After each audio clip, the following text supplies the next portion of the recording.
Hey DIYers, I'm Mark Montano, and today on Make Your Mark, we are making rusty tin star Christmas ornaments. But we're not making them out of tin, we are making them out of cardboard. And you're gonna love this technique. Now before I forget, I want you to thumbs up if you like this project, and leave me a comment if you have a question about this video, or you just wanna say hi. Are you ready?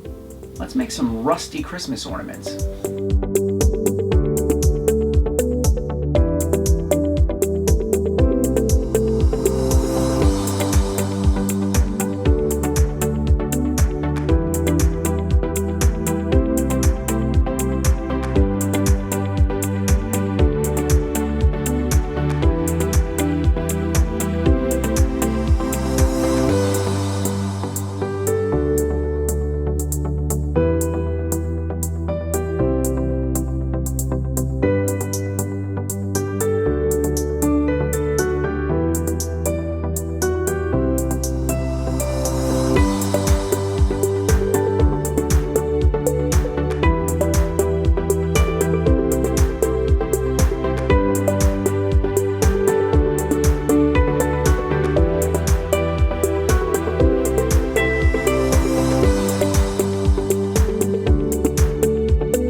You can buy aluminum tape at the hardware store. I picked mine up at the 99-cent store. Thumbs up if you like this video, leave me a comment and I will get back to you. Subscribe to my channel if you haven't already.